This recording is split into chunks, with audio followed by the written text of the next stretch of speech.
In the wake of the military coup in 2021 in Myanmar, the three Brotherhood Alliance maintained a low profile, avoiding any conspicuous actions.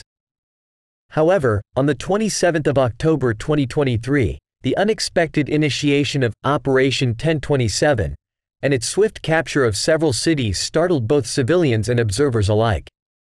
This offensive, launched by the alliance against the junta in northern Shan state, marked a significant turning point in the overall resistance. Before delving into the specifics of Operation 1027, let's explore the origins of the alliance and its remarkable transformation from a small contingent of guerrilla fighters to a formidable force boasting tens of thousands of troops equipped with modern weaponry and drones. The Myanmar National Democratic Alliance Army, MNDAA. Since the late 1960s, Kokang had been under the control of various warlords, initially starting with the Communists and later transitioning to the Kokang Nationalists. During the 1950s, the Communist Party of Burma (CPB) based its operations in the Pegu-Roma mountain ranges. During an internal purge within the CPB, Ne Win's government launched an offensive.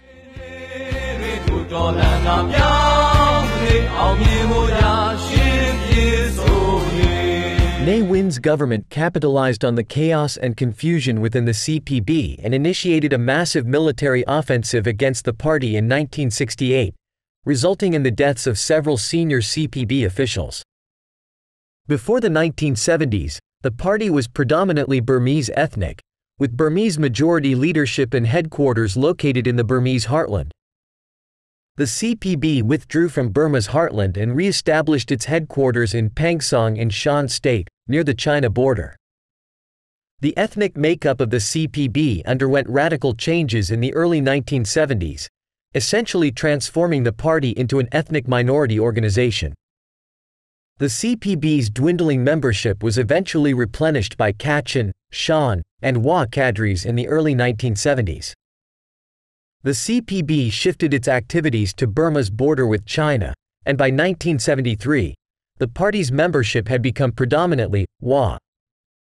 By 1987, Ne Win's Burmese Way to Socialism had wreaked havoc on Burma's economy with its isolationist policies, leading to the United Nations categorizing the country as one of the world's least developed.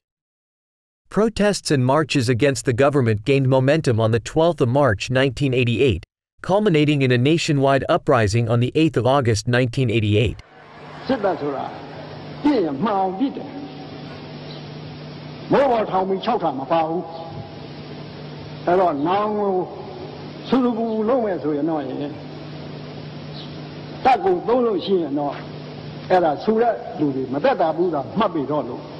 Although the protesters managed to compel Ne Win and most government officials to step down from their positions, the Myanmar military, alleging that the protesters were communist agitators, staged a coup d'état on the 18th of September 1988 and brutally suppressed the demonstrations.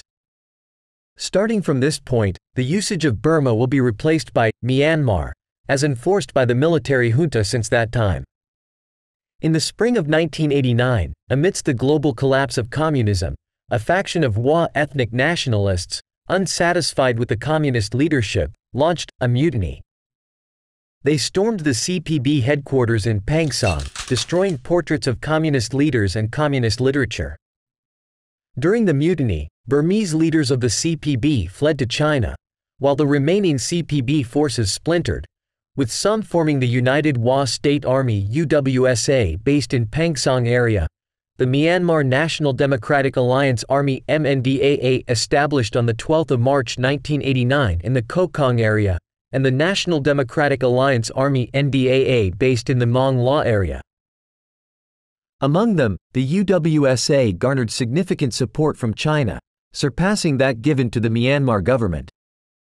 During the 1990s, UWSA, MNDAA, and NDAA entered into ceasefire agreements with the Myanmar military. Being the first group in the Shan State area to sign such a ceasefire, the Myanmar central government designated the Kokang region controlled by the MNDAA as Shan State Special Region 1, led by Pen Ja Sheng. The majority of the population in this region is of Kokong Chinese ethnicity.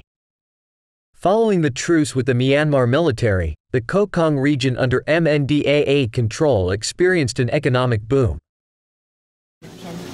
就是不中鸦片这个问题了。你说对于这个问题的话，作为人民来讲的话，大家都相当赞成国家的这种做法，也比较支持我们特区政府，支持我们这样做。当时的话，就必须要有这个其他的农作物来代替。 因为这个地方除了这个种这个东西，没有其他的能够的话，所以说他生活就成问题了。Both the MNDAA and regional Myanmar armed forces troops benefited from increased opium harvests and heroin refinement. Additionally, the area became known for its methamphetamine production. Until 2003, the MNDAA officially engaged in opium production, ceasing under pressure from China and Myanmar. However, allegations persisted that Kokong remained involved in illicit drug trade and trafficking. With the signing of the 2008 constitution as part of the ceasefire agreement, Kokong became one of the 5 self-administered zones within Myanmar. Subsequently, the military junta proposed the assimilation of ethnic armies into the Myanmar military, forming the Border Guard Forces, BGF. Most ethnic armies opposed this plan, viewing it as a disarmament and neutralization strategy before the Myanmar general election scheduled for 2010. Tensions escalated on the 8th of August 2009 when the junta, acting on information from China, launched a raid on a suspected gun factory and the home of Kokong leader Pen Sheng. Although no shots were fired, many civilians fled the area. Chinese officials intervened, and by the 17th of August, authorities claimed that the situation in Kokong had returned to normal. At that time, the MNDAA reportedly consisted of approximately 1,000 to 1,500 soldiers, with numerous internal factions at odds over the junta's proposal to transform the MNDAA into the BGF. Amidst this dissent, Pen Sheng, the leader of the MNDAA, opposed integration with the Myanmar military, while his deputy chairman, Bai Suo Sheng, supported it and secured the backing of the junta. In August 2009, junta troops easily captured and occupied Laokai. Bai Suo Sheng and several MNDAA leaders defected to the Myanmar military, prompting Pen Sheng to flee to China. Pen Shan, son of Pen Sheng, held the position of commander in the MNDAA. The Myanmar military continued its offensive in the Kokong region, overseeing the operation reportedly led by Min Aung Hlaing.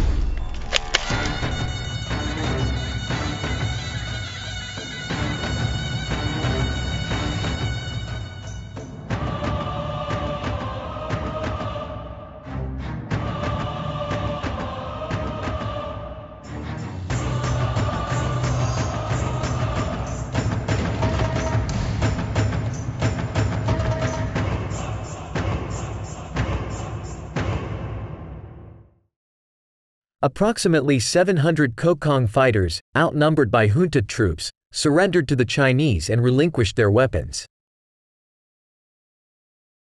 After the Myanmar military seized control of the Kokong region, all 4 major factions within the MNDAA defected to the Myanmar military, leaving Pen Shan to engage in guerrilla warfare. Bai Suo Sheng, formerly the vice president under Pen Sheng, assumed leadership of Kokong with the junta's support in 2009. The remaining MNDAA troops suffered significant setbacks by the end of 2009. However, they gradually regrouped and strengthened, harboring intentions of seeking revenge against those who had defected.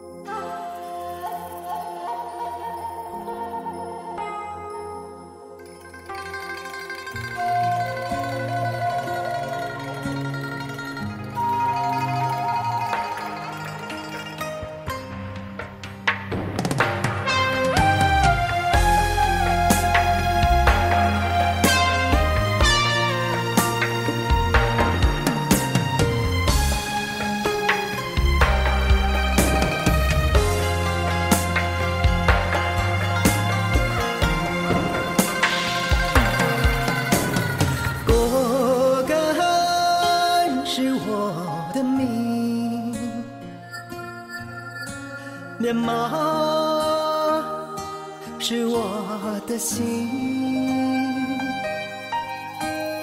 为了生存我被迫改名换姓。当我身上流淌着的烟花绚漫，历经沧桑，永世不改。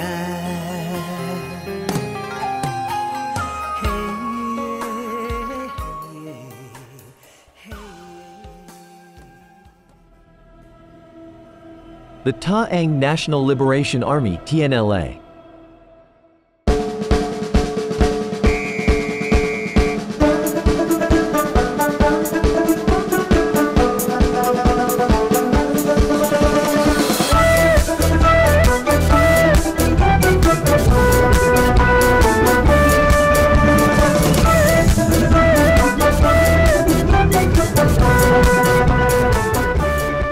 The Ta Ang or Palong region stands as one of Myanmar's least developed areas, inhabited by the Ta Ang people, an Austroasiatic ethnic group.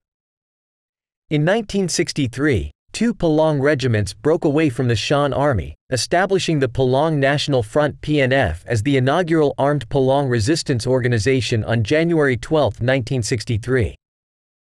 The PNF underwent a transformation into the Palong State Liberation Organization (PSLO) on January 12, 1976. Following the 1988 uprising, the Myanmar military seized power and pursued disarmament efforts among ethnic groups.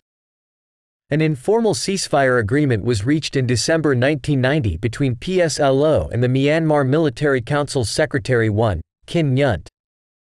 However, the Myanmar military failed to honor the ceasefire, resuming armed operations against PSLO shortly thereafter. Eventually, PSLO was compelled to cease fire and disarm in 2005.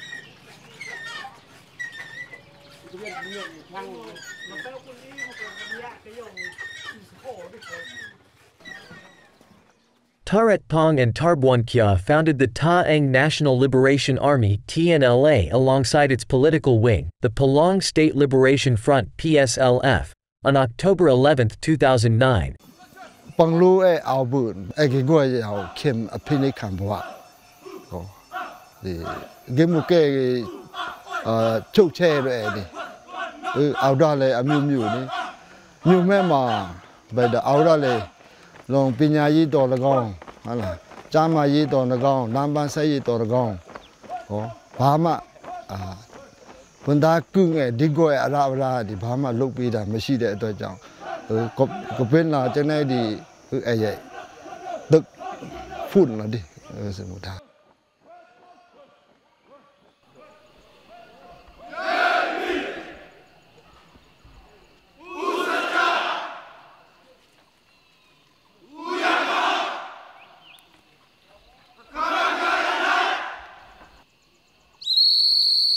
Initially, they only had 46 individuals and they had to restart their territory from the scratch in Ta Ang region. The Myanmar military was unimpressed by their strength and repeatedly urged the TNLA to disarm, believing they could defeat the TNLA with their offensive attacks. As the TNLA grew in power and extended its influence to additional territories, it forged alliances with neighboring ethnic armed forces.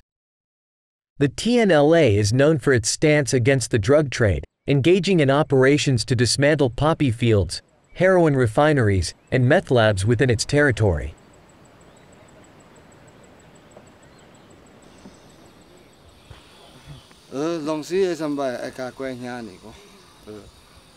Goble muye sewa. Ye tang di de. Tongpo. Taponga di muye sewa chong. Kong long piasi. Good labor upun. Ye tang di. Say buya tai piat banyan. Nang lao do di new dong tong doang ma ni si.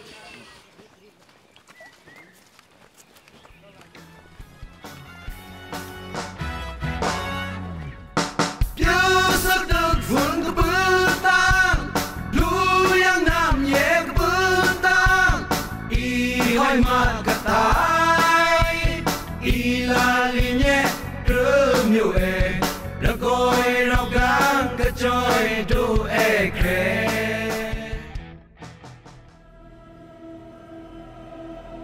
The Arakha Army AA, formerly the Arakan Army.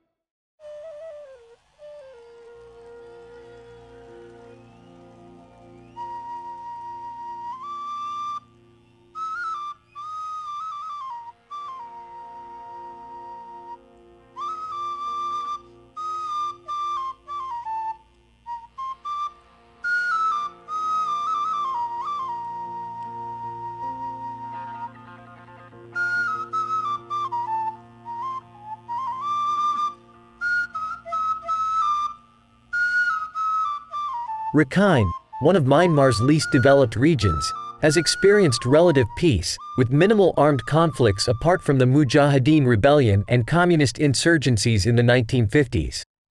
Despite the prolonged absence of significant conflicts, Rakhine's development has been largely neglected, resulting in its status as one of Myanmar's most underdeveloped states. In 1994, a faction of Rakhine nationalists established the National United Party of Arakan, NUPA, receiving support from the Karen National Union KNU, including training and weapons. On February 11, 1998, tragedy struck when the commander-in-chief of NUPA and its armed forces, Major General Kai Razar, along with 6 Arakanese and Karen leaders, were assassinated by the Indian Navy on Landfall Island in the Andaman Sea. They had been lured with the promise of setting up a base on the island. This incident, akin to destroying the seed before it can sprout, prompted future Rakhine rebels to seek assistance elsewhere, avoiding India and Bangladesh and seeking aid as far as the China border. Established on April 10, 2009, in Liza, the Arakan Army serves as the military arm of the United League of Arakan, ULA. Presently, it is under the leadership of Tuan Myat Nai and Nyo Tuan Ong. The land of Arakan is ours, our ancestral land, and we must get this back into the hand of our people. My message to Naypyidaw and Burmese Army is we will never ever give up. We will fight until we achieve our objective.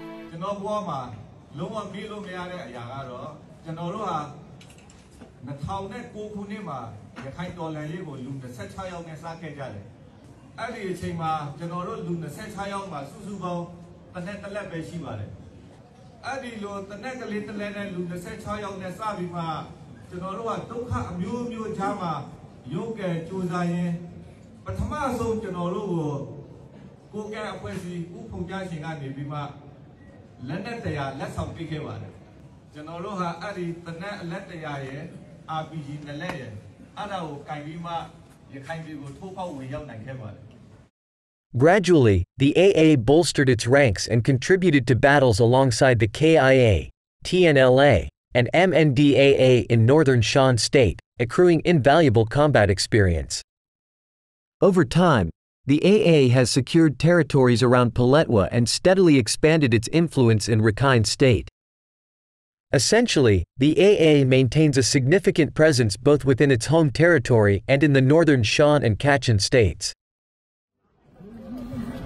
ကျွန်တော်တို့မှာဝါထက်မညံ့တဲ့မျိုးမင်းချက်တော့ရှိတယ်ခင်ဗျားတို့ဒီကိုလာတဲ့အချိန်မှာပေါ့ဒီအနေထားတစ်ခုလုံးကိုကြည့်လိုက်ပါဝါပြည်မှာသူ့မှာလည်းမကောင်းတဲ့င်းရှိတယ်ကောင်းတဲ့င်းလည်းရှိတယ်ဘာပဲပြောပြောကောင်းသည်ဖြစ်စေမကောင်းသည်ဖြစ်စေမိမိရဲ့ပြည်သူလူထုကိုငြိမ်းချမ်းအောင်ထားနိုင်တယ်တိုးတက်အောင်ထားနိုင်တယ်ယုံကြည်ချက်တွေတည်ဆောက်နိုင်တယ်စီလုံးညီညွတ်အောင်တည်ဆောက်နိုင်တယ်လူအဖွဲ့အစည်းတစ်ခုကိုလုပ်နိုင်တယ်ဒီလိုမျိုးနှစ်ပေါင်း30 အခမ်းအနားကဘာကိုပြလဲဆိုတော့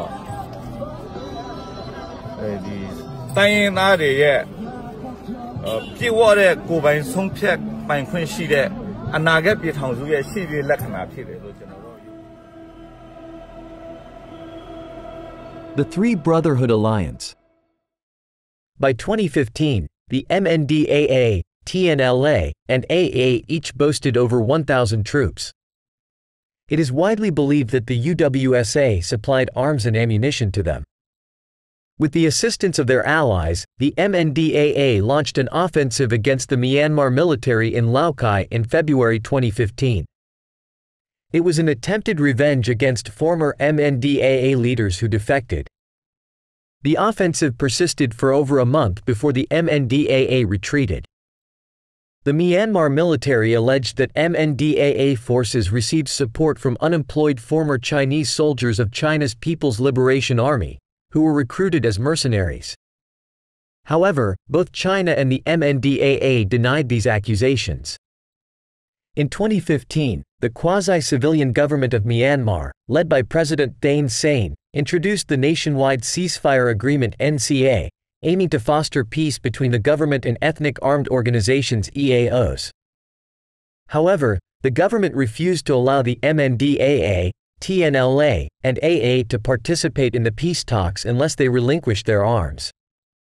This exclusion was primarily due to the perception that they were newly formed groups and lacked significant strength.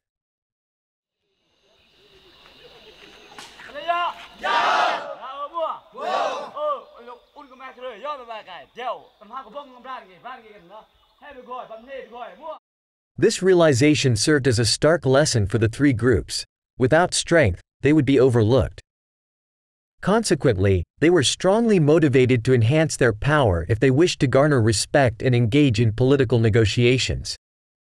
Subsequently, the three factions gradually increased their power.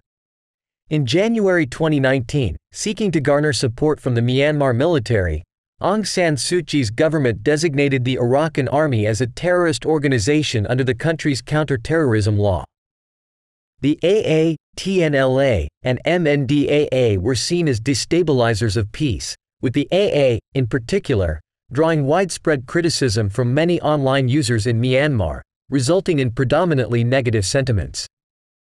This was exacerbated by the fact that Aung San Suu Kyi, who enjoyed widespread popularity among the majority of Burmese people, was actively pursuing the NCA with the support of the Myanmar military and international helps.